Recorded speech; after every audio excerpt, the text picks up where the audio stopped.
Good morning, all of you. In today's lecture, we will start our chapter number 2 in unit number 4. Chapter number 2 is Analysis and Interpretation of Data. Chapter number 1 मध्ये आपण data processing काय आहे किंवा त्याच्या steps काय आहेत ह्या detail learn केलेल्या आहेत, like editing, coding, classification and tabulation. Chapter number 2 मध्ये data analysis and interpretation of data जो प्रोसेसिंग नंतरचा पार्ट आहे याच्या बेसवरती हा चॅप्टर नंबर 2 आहे आणि तो आज आपण डिटेल लर्न करणार आहोत. So our question number first is what is analysis of data, explain its feature. Data analysis म्हणजे काय आहे हे आज आपण बघू. Data analysis is an important step in any research activity. A vast amount of data are collected from survey, observation, experiment, and published sources to answer specific problem, establish relationship between variable, and draw conclusion from the data. For this, the collected data proper analysis to provide accurate and relevant information for decision making. म्हणजे data analyze आपण का करतो?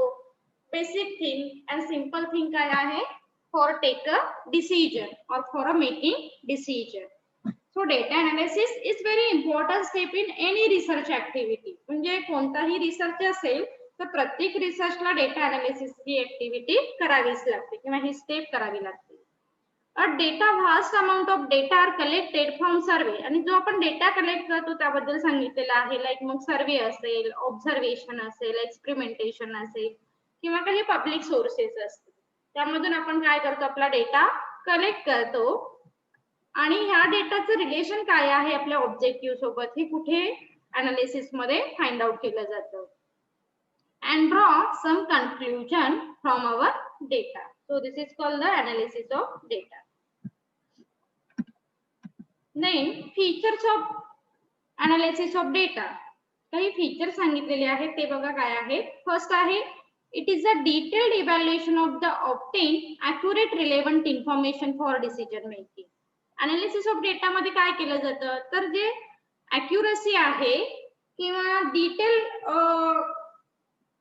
Information आहे, detail evaluation आहे, हे data analysis मध्ये केले जाणार आहे. First. Second, analysis of data is done after tabulation of data. It's very important thing. म्हणजे आपल्याला माहिती की आपल्या ज्या 4 स्टेप आहेत, editing, coding, classification and tabulation, त्याच्यानंतरची जी स्टेप असणार आहे this is called the analysis of data. So analysis of data is done after tabulation of data. The data is grouped into small parts and rearranged side by side for interpretation and drawing conclusion. म्हणजे जसं आपण याच्या आधीच्या सुद्धा lecture मध्ये आपण सांगितलेलं आहे, रिसर्चची मेन जी थिंक असते किंवा मेन जी कॉन्सेप्ट आहे, मेन जो कन्क्लुजनचा पार्ट आहे किंवा काय म्हणतो आपण, जो सगळ्यात इम्पॉर्टंट जी काही असेल ती स्टेप म्हणजे तुमचा डेटा अनालिसिस आणि इंटरप्रिटेशन. मग याच्या आधीच्या पार्ट मध्ये आपण काय करतो तर इंट्रोडक्टरी पार्ट असेल किंवा रिव्ह्यू ऑफ लिटरेचर असेल किंवा काही कॉन्सेप्च्युअल बॅकग्राऊंड असेल, पण ह्या थोड्याशा कुठेतरी एक लाईक फॉर्मॅट म्हणतो ना आपण, ह्यासाठी आपण त्या प्रेफर केलेल्या असतात. पण ऍक्च्युअल तुमचा रिसर्च काय आहे, त्याचे ऑब्जेक्टिव्ह काय आहे, त्याचं कन्क्लुजन काय आहे आणि तुम्हाला काय वाटतं तुमच्या रिसर्च बद्दल, ह्या सगळ्या गोष्टी अनालिसिस आणि इंटरप्रिटेशन मध्ये पुटअप केल्या जातात. So data analysis helps to gain knowledge from the collected data. आणि जो काही तुम्ही डेटा कलेक्ट केलेला आहे त्यामधून तुमचं नॉलेज काय आहे हे कुठे रिप्रेझेंट होत असेल तर डेटा अनालिसिस मध्ये रिप्रेझेंट होत. Okay. It make the data meaningful and purposeful. आणि इथेच तुमचा डेटा हा मिनिंगफुल काय आहे हे क्लिअर होईल आणि त्याचा पर्पज काय आहे हे सुद्धा डेटा अनालिसिस मध्ये क्लिअर होतं. Okay. Then data analysis is the step towards data interpretation and allow use of various statistical techniques for deriving information and knowledge for decision making. आणि ह्या स्टेप मध्ये डेटा अनालिसिसच्या नंतरची स्टेप काय आहे तर data interpretation. मग data analysis मध्ये तुम्हाला सांगितलं होतं की टॅब्युलेशन नंतर लाईक टेबल जे आहेत किंवा जे ग्राफ आहेत किंवा ज्या फिगर आहेत त्याचं जे काही कन्क्लुजन आहे किंवा त्या टेबल ते फिगर काय इंडिकेट करतं तर हे आपण इंटरप्रिटेशन मध्ये पुटअप करतो. That is why here sed data analysis is the step towards data interpretation. आणि त्याच्यानंतर मग आपण कुठे जातो तर डेटा इंटरप्रिटेशन कडे जातो. Then a properly conducted data analysis enhance the quality of research work. It's very important thing. लक्षात ठेवा तुम्ही तुमचा डेटा हा कसा अनालाइज केलाय कसा रिप्रेझेंट केलाय त्यावरून तुमच्या डेटाची तुमच्या रिसर्चची क्वालिटी ही इंडिकेट होत असते. Okay and avoid wrong judgement and interpretation. त्यामुळे ही स्टेप ही खूप महत्वाची असते रिसर्च मध्ये आणि ह्या स्टेप मध्ये तुम्ही ऍक्च्युअल तुमचा रिसर्च वर्क काय आहे हा रिप्रेझेंट करत असता. म्हणून जे रॉंग जजमेंट आहे किंवा रॉंग वर्डिंग आहे हे मात्र इथे तुम्हाला अवॉइड करणं महत्वाचं असतं. अवॉइड इन द सेन्स या गोष्टी तुम्ही एरर मध्ये सुद्धा आणायच्या नाहीये. तर जे काही आहे it's maintain like a accuracy and quality of our research in data analysis process. Hope so features तुम्हाला क्लिअर झाले असतील. Second question, explain step or procedure of analysis of data. मग डेटा हा जो अनालाइज करायचा आहे त्यासाठी तुम्हाला काही स्टेप्स फॉलो करणं महत्वाचं आहे. त्या स्टेप्स काय आहेत हे आज आपण या सेकंड क्वेश्चन मध्ये लर्न करायचं आहे. The process of a grouping of tabulated data side by side into small pattern is popularly known as the analysis of data. The data is analyzed in two stages. Data analyse मध्ये तुम्हाला 2 stage मध्ये करावा लागतो किंवा त्याच्या 2 step आहेत. First step that means first examination of data and second preparation of analysis of data. First part काय असणार आहे तर एक्झामिनेशन ऑफ डेटा हा तुमचा फर्स्ट स्टेप असेल आणि सेकंड जी मेन स्टेप आहे ही आहे preparation of analysis of sheet. So examination of data मध्ये सुद्धा थोडंसं डिटेलिंग असणार आहे. First of all, we learn what is mean by examination of data. So, examination of data म्हणजे काय बघा.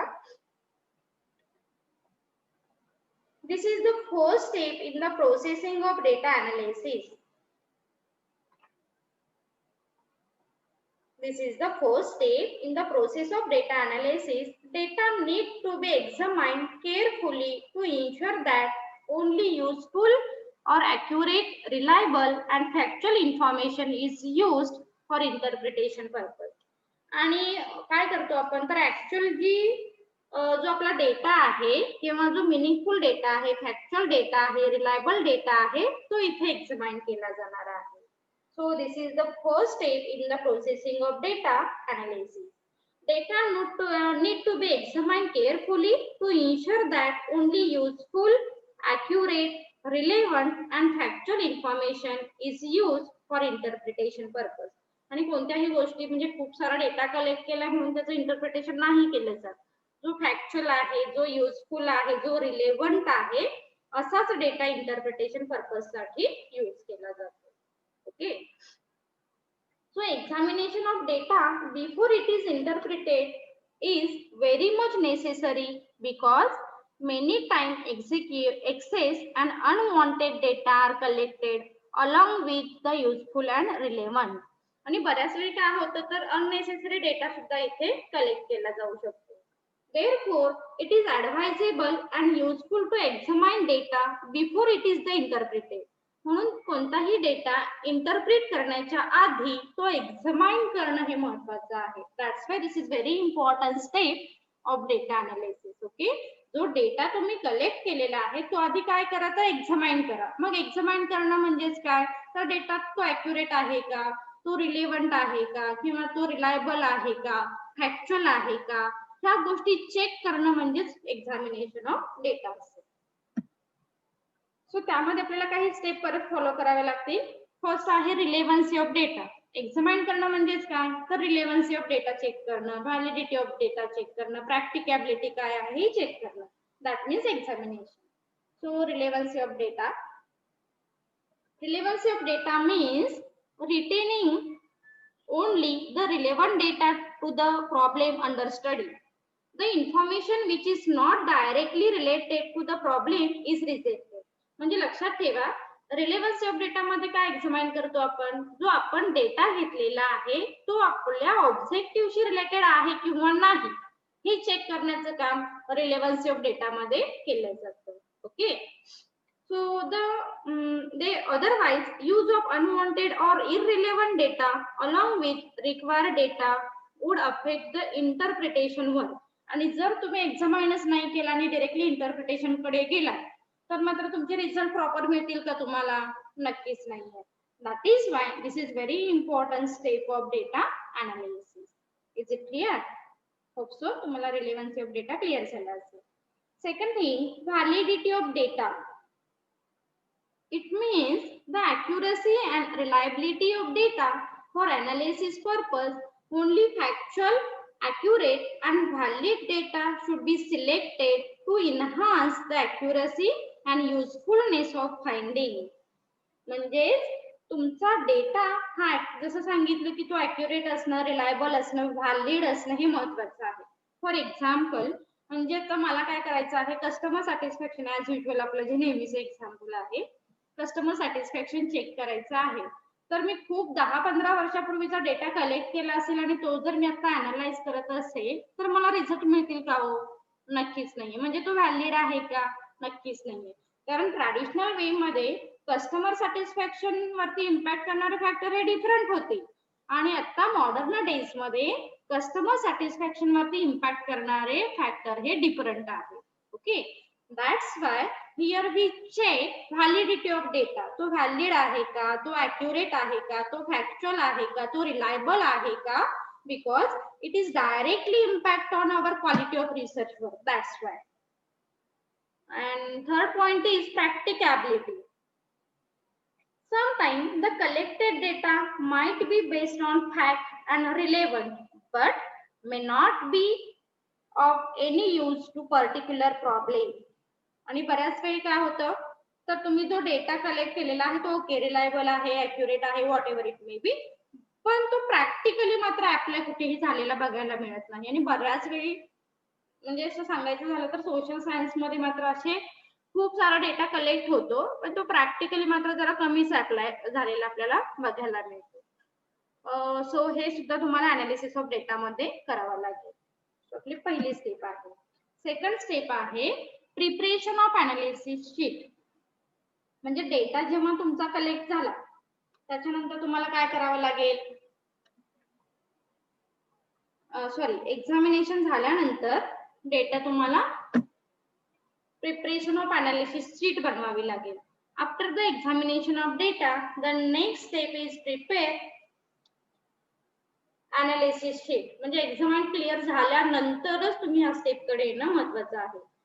That is a form of table having column. म्हणजेच मग ओके, मग आपल्याला क्लिअर झालं की आपला डेटा काय आहे, तो रिलेव्हंट आहे, ॲक्युरेट आहे, रिलायबल आहे. मग आपण तो प्रॉपर शीट मध्ये काय करतो, इथे फ्रेम करतो like a table. Such table are prepared according to number of question and responses. आणि मग जो डेटा आहे तो आपले क्वेश्चन किती आहेत किंवा नंबर ऑफ रिस्पॉन्सेस किती आहे याच्यामध्ये आपण तो ऍक्च्युअल फ्रेम करतो किंवा फीड करतो. The column and format of analysis sheet will be based on the need of particular survey. आणि तुम्ही सर्वे कोणता केलेला आहे याच्यावरती तो डिपेंड असेल. After preparing the analysis sheet, the classified and counted responses to question will be transferred to individual sheet. आणि मग तुम्ही तो काय करणार, तर प्रत्येक इंडिव्हिज्युअल शीट किंवा जो ऍक्च्युअली रिस्पॉन्सेस किती आहेत याच्यानुसार तो फीडअप केला जातो. Simple thing. टेबल फॉर्म मध्ये असेल, मग ग्राफ फॉर्म मध्ये असेल किंवा एखाद्या फिगर फॉर्म मध्ये असेल. Is it clear? Okay. So हे दोन क्वेश्चन होते आपले अनालिसिसच्या पॉइंटशी रिलेटेड. त्याच्यानंतरची स्टेप जी आहे, स्टेप इन द सेन्स त्याच्यानंतर जो आपण रिसर्चच्या नेक्स्ट पार्ट कडे जातो तो पार्ट आहे interpretation. This is also very important part of research. Okay, so त्याच्या बेसवरती आपले क्वेश्चन स्टार्ट होतील. What is interpretation of data and its feature और इट्स इम्पॉर्टंट. सो इंटरप्रिटेशन म्हणजे काय, आता टेबल वगैरे आपले रेडी झाले किंवा फिगर आपल्या रेडी झाल्या, मग आपण काय करतो त्या टेबलचंच conclusion, that means this table indicate that, okay, और दिस टेबल रिव्हील्स दॅट. तो टेबल काय सांगतो, ती फिगर काय सांगते, त्याचं जे कन्क्लुजन देतो आपण किंवा त्याची जी इन्फॉर्मेशन देतो, this is called the interpretation. So बघा काय आहे interpretation. Data analysis is follow by data interpretation. म्हणजे आता लक्षात येईल तुमच्या, डेटा अनालिसिस झाल्यानंतर आपण कुठे जातो, तर डेटा इंटरप्रिटेशन कडे. Analysis of data enable to find out accuracy, validity, practicability of data and its importance. आत्ताच आपण लर्न केलं की अनालिसिस मध्ये आपण काय करतो, तर find out accuracy, validity, practicability of data. However, analysis of data cannot drive definite conclusion but only provide a basis for the drawing conclusion. It's very important thing. लक्षात ठेवा. Analysis काय करतं, analysis cannot drive a definite conclusion. Okay, actual conclusion काय आहे सांगतं का, नाही. म्हणजे जो डेटा आहे हा रिप्रेझेंट करण्याचं काम अनालिसिस मध्ये केलं जातं, म्हणून सांगितलेलं आहे interpretation is very important step in research process. So however, interpretation unable to draw a specific conclusion. आणि ऍक्च्युअल तुमच्या डेटाचं जे कन्क्लुजन आहे हे इंडिकेट करण्याचं काम इंटरप्रिटेशनच्या अंडर केलं जाणार आहे, म्हणून ही खूप महत्त्वाची स्टेप आहे असं सांगितलं जातं. Interpretation means to add meaning, to draw, analyze or to convert analysis data into information. आणि जो काही तुमचा टेबल आहे किंवा जो काही तुमचा ग्राफ आहे, जी काही तुमची फिगर आहे, त्याचं मिनिंगफुल कन्क्लुजन करण्याचं काम ह्या इंटरप्रिटेशन स्टेप मध्ये केलं जातं. In simple word, interpretation means adding information to meet fact and figure. Okay, आणि या टेबल्सच तुम्हाला एक मिनिंगफुल कन्क्लुजन देण्याचं काम इंटरप्रिटेशन मध्ये केलं जातं. Is it clear intro? Okay, इंटरप्रिटेशनचा इंट्रो तुम्हाला क्लिअर झाला असेल. सो आपण त्याचा इम्पॉर्टन्स किंवा नीड, इंटरप्रिटेशन का महत्वाचं आहे हे लर्न करू. So point number first, interpretation of data is a creative and challenging step in any research work. So interpretation of data is a creative का म्हटलेलं आहे, because it's depend on researcher to researcher. म्हणजे प्रत्येकाचं interpretation, प्रत्येकाचा point of view हा same असेल असं नाहीये ना, म्हणून म्हटलं जातं इथे की interpretation of data is a creative and challenging step in the research work. Okay, through the interpretation the researcher is able to search for the deeper and wider meaning of his research finding. आणि बऱ्याच म्हणजे खूप literally सांगायचं झालं तर ही फार complicated म्हटली जाते स्टेप किंवा थोडीशी काय म्हणतात, ही स्टेप फॉलो करताना मात्र प्रत्येकाचे ऍक्च्युअल काय म्हणतो आपण थिंकिंग काय आहे एखाद्या बाबतीत, तर हे आपल्याला इथे क्लिअर होतं. म्हणून ही कशी आहे तर चॅलेंजिंग स्टेप आहे असं म्हटलं जातं. Interpretation provides a connecting link between data analysis and its reporting. Okay, so data analysis मधूनच तुम्ही काय करताय तर इंटरप्रिटेशन करताय. सो म्हणून इथे काय सांगितलेलं आहे, interpretation provide a connecting link between data analysis and its report. आणि ऍक्च्युअल तुमचं जे काय म्हणतो आपण हे इंटरप्रिटेशन आहे हेच तुमच्या रिपोर्ट मध्ये रिप्रेझेंट होत असतं.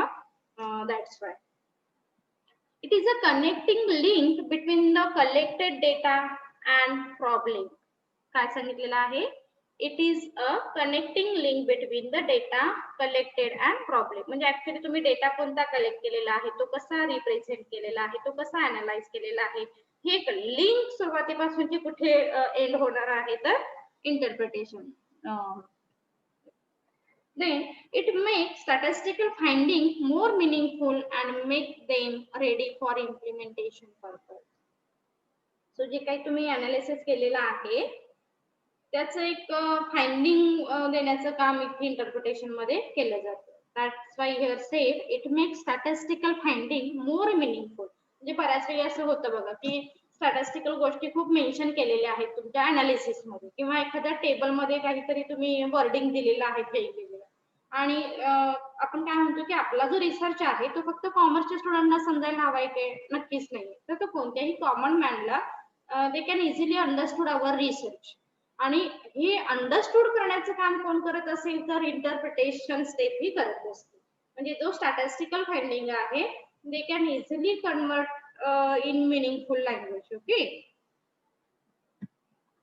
Then interpretation is a creative process and can be used to judge the knowledge, experience and ability of the researcher. It's very important thing. म्हणजे जसं सांगितलं की ही प्रोसेस कशी आहे किंवा ही स्टेप कशी आहे, इट्स व्हेरी चॅलेंजिंग का आहे कारण इथे ऍक्च्युअल तुमचं काय नॉलेज आहे किंवा तुमचा एक्सपिरियन्स काय आहे किंवा तुमची ॲबिलिटी काय आहे हे कुठे जज केलं जाणार आहे तर ह्या इंटरप्रिटेशन वर.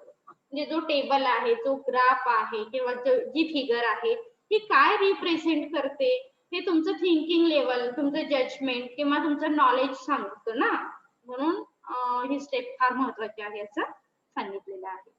Then interpretation provide logical reasoning to statistical analysis of data. It help to draw a definite conclusion and report. Okay. आणि ऍक्च्युअल तुमचं कन्क्लुजन देण्याचं काम कोण करतं तर ही स्टेप करत असते.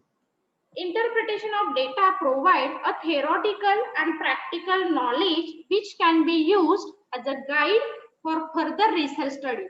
आणि ह्या इंटरप्रिटेशन वरूनच काय केलं जातं तर नेक्स्ट जे फर्दर रिसर्च स्टडीजला स्कोप कुठून मिळतो तर ह्या इंटरप्रिटेशन ऑफ डेटा मधून मिळत असतो. So interpretation of data provide a theoretical and practical knowledge which can be used as a guide. Okay.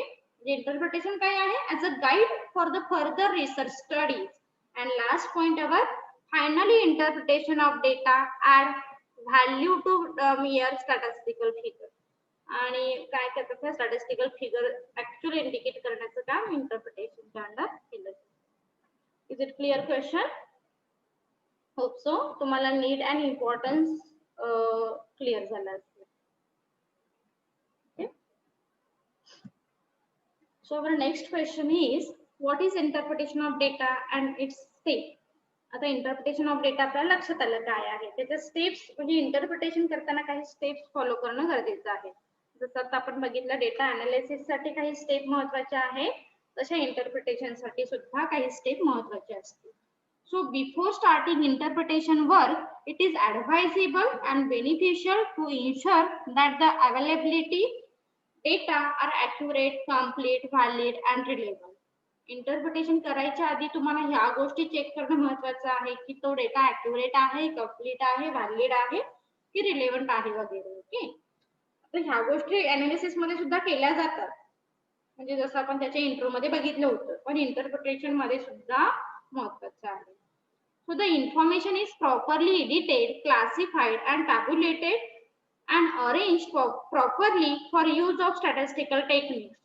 If their essential are not observed, then the purpose of interpretation cannot be observed. म्हणजे जर तुमच्या काय म्हणतो आपण editing, coding, classification, tabulation ह्या जितक्या महत्वाच्या steps आहेत कारण ह्याचाच इम्पॅक्ट कुठेतरी तुमच्या अनालिसिस वरती आणि इंटरप्रिटेशन वरती होत असतो. आणि ह्या जर नाही प्रॉपर झाल्या तर नक्कीच इंटरप्रिटेशन हे रॉंग येऊ शकतं. So the correct and tabulated data are interpreted in following way. So त्याच्या स्टेप्स बघा. इंटरप्रिटेशन ऑफ डेटा फर्स्ट आहे डेटा इव्हॅल्युएशन. देन स्टेप मध्ये काहीतरी हे झाले डायग्राम मध्ये. सो आपण पॉइंट टू पॉइंट बघू. फर्स्ट पॉइंट आहे data evaluation. Accuracy of data. Data evaluation मध्ये काय चेक करायचंय तर first thing accuracy of data. Accuracy means the correctness of data. If the absence of accurate and reliable data, it is difficult to interpret data. First thing data evaluation मध्ये काय करावं लागेल accuracy of data check करावी लागेल. Second thing adequate data. तो data adequate आहे का हे चेक करावं लागेल. The collected data before its interpretation should be sufficient enough for the applying statistical techniques. म्हणजे कोणतीही स्टॅटिस्टिकल टेक्निक्स अप्लाय करण्याच्या आधी तो डेटा ऍक्युरेट आहे का किंवा तो डेटा ऍडिक्वेट आहे का ह्या गोष्टी तुम्हाला चेक करणं महत्वाचं आहे. Then classification and tabulation. For proper interpretation it is necessary to present the data in a classified and tabulated form. म्हणजे ज्या आधीच्या स्टेप आहेत म्हणतो आपण मग त्या टॅब्युलेशन असतील किंवा क्लासिफिकेशन असतील, ह्या प्रॉपर झाल्या असतील तरच तुमचं डेटा इंटरप्रिटेशन हे प्रॉपर होईल. That's why. Then consistency of data. The object of statistic is to give accurate result. Consistency काय इंडिकेट करतं, तर accuracy of result इंडिकेट करणार आहे. Therefore, for better interpretation result, it is desirable to use only consistent data. आणि तुम्ही consistent data, relevant data, reliable data use करणं for the purpose of interpretation हे महत्वाचं आहे. Okay. Is it clear? First step of data interpretation. Data interpretation मध्ये first step आहे data evaluation. मग data evaluation मध्ये ह्या सब स्टेप आहेत. कोणत्या? accuracy of data, adequate of data, classification and tabulation, and fourth consistency of data. Okay, is it clear? Second step, interpretation of data, statistical method.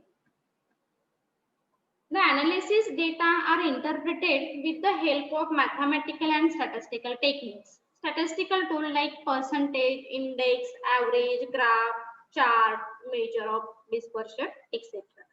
तर statistical methods कोणत्या use करायच्या आहेत हे काय करावं लागेल, तुम्हाला चेक करावं लागेल. ओके, म्हणजे कोणत्या अप्लाय होऊ शकतात डेटासाठी हे बघावं लागेल. Logical method. Logical method is more of mental exercise that the mechanical process. म्हणजे आपण काय सांगितलं सुरुवातीला, data interpretation is very challenging and creative process. Okay, म्हणजे प्रत्येकाच्या पॉइंट ऑफ व्ह्यू ने इथे एक्सप्लेनेशन हे डिफरंट असणार आहे आणि प्रत्येकाचा पॉइंट ऑफ व्ह्यू हा डिफरंट असते.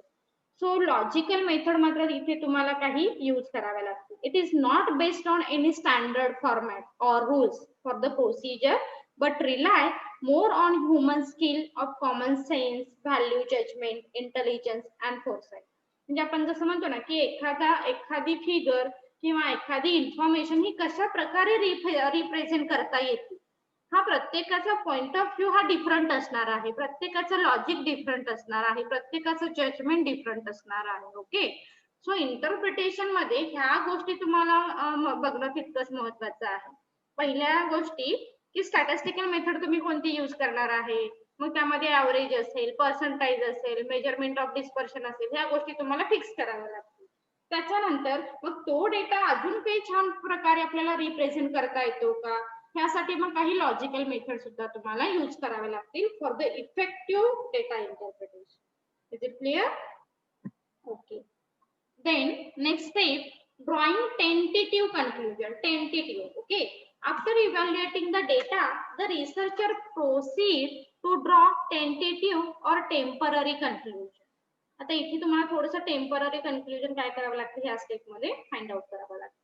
While evaluating and going through the tabulated data, the researcher draw certain opinion and impression about the possible outcome or finding of the research. म्हणजे टेंटेटिव्ह म्हणजे actually आपल्या रिसर्चचे impression काय असेल किंवा त्याचे outcome काय असतील हे ह्या स्टेप मध्ये काय करावं लागेल, फाइंड आउट करावं लागेल. Then testing conclusion. मग आता आपण जे टेंटेटिव्ह कन्क्लुजन काढलंय ना ते इथे ह्या स्टेप मध्ये टेस्ट करावं लागतं. So it is useful and important to test tentative conclusion before they are finally accepted as a conclusion. म्हणजे जे तुम्ही टेम्पररी कन्क्लुजन काढलेलं आहे त्याचा आउटकम काय असू शकतो किंवा ते तुम्ही फायनल कन्क्लुजन मध्ये ऍड करायच्या आधी त्याचा एक इम्पॉर्टन्स इथे चेक करावा लागेल. So no doubt interpretation work is done by senior and experience person. म्हणजे असं नाहीये, कोणताही रिसर्चरला अंडर द गायडन्स वर्क करणं महत्वाचं आहे. मग त्याचा जो सिनियर पर्सन आहे किंवा एक्सपिरियन्स पर्सन आहे त्याच्याकडून हे टेंटेटिव्ह कन्क्लुजन चेक करून घेतलं जातं. But still there is very possibility of error in interpretation. आणि बऱ्याच वेळी ही पॉसिबिलिटी असते की इंटरप्रिटेशन तुमचं कधीतरी रॉंग येऊ शकतं किंवा आपल्या सिनियर पर्सनला ऑब्विसली आपल्यापेक्षा जास्त नॉलेज असतं, जास्त एक्सपिरियन्स असतो, म्हणून ते चेक करून घेणं महत्वाचं आहे. The possibility of committing error may arise due to the following reason. मग त्याचे रिझन काय आहे, जर तुमच्या इंटरप्रिटेशन मध्ये काही इरर असतील तर त्याचे रिझन काय असू शकतात. First, the investigator is not well aware with the problem or has failed to grasp the gravity of the problem. Grasp the gravity of the problem. बऱ्याच वेळी आपण अवेअर नसतो ऍक्च्युली हा प्रॉब्लेम काय आहे, किंवा आपलं थोडंसं कुठेतरी नॉलेज पण तिथे दिसतं, तर त्यामुळे काही एरर होण्याची पॉसिबिलिटी आहे. The investigator is too rigid or does not have imaginative skill to visualize the various elements to the situation. आणि बऱ्याच वेळी म्हणजे जसं सांगितलं इंट्रो मध्ये की दिस इज व्हेरी चॅलेंजिंग जॉब और चॅलेंजिंग स्टेप, तर एक इमॅजिनेटिव्ह स्किल तुमच्याकडे असणं, व्हिज्युअलाइज स्किल असणं महत्वाचं आहे. आणि हे कुठेतरी आपल्या सिनियर पर्सन पेक्षा, आपल्या गाईड पेक्षा कमी असतं. म्हणून त्या गोष्टी चेक करणं तितकंच महत्वाचं आहे, कारण जे काही एरर आहेत ते can easily find out. Studies of descriptive और historical nature are difficult to interpret properly. आणि नक्कीच हा मात्र इथे तुम्हाला प्रॉब्लेम फेस करावा लागेल. जर तुम्ही एखादे हिस्टॉरिकल किंवा डिस्क्रिप्टिव्ह जर स्टडी करत असाल तर मात्र इंटरप्रिटेशन थोडंसं डिफिकल्ट होऊ शकतं. Final conclusion. So this is the last step of data interpretation. The final stage in the interpretation process is to arrive at definite conclusion or solution and present them in the form understandable. Final conclusion are very important to the company and researcher because the company will be taking all its decision on the conclusion. आणि actually काय आहे की ह्या इंटरप्रिटेशनचा, ह्या final कन्क्लुजनचा तुमच्या result वरती impact होत असतो, म्हणून ही खूप महत्वाची स्टेप आहे असं सांगितलं जातं. Therefore, following guidelines should be follow before making conclusion. आणि फायनल कन्क्लुजन काय म्हणतो आपण, डन करण्याच्या आधी या स्टेप फॉलो कराव्या लागतील. Like to find out whether the conclusion draw will help to solve the problem, to see that the conclusion are based on fact and not exaggerated information. Conclusion are based on and disclose truth and nothing else. Actually जे आहे तोच result तुमचा कन्क्लुजनचा इथे दिसला पाहिजे. तो आहे का प्रॉपर हे तुम्ही चेक करा. Conclusion are capable of being executed without much difficulty and expense. म्हणजे आपला प्रॉब्लेम किंवा आपले जे रिझल्ट आहेत हे इझिली एक्झिक्यूट होऊ शकतात का, किंवा त्यासाठी जास्त एक्सपेन्सेस पे नाही का करायला लागणार, ह्या गोष्टी मात्र तुम्हाला चेक करणं गरजेचं आहे before finalize conclusion. Is it clear question? Okay, आजच्या लेक्चरला आपण 4 क्वेश्चन लर्न केले. What is data analysis, its feature and step. Okay, त्याच्यानंतर what is interpretation, it's important, and then last question, what is steps of data interpretation. Thank you.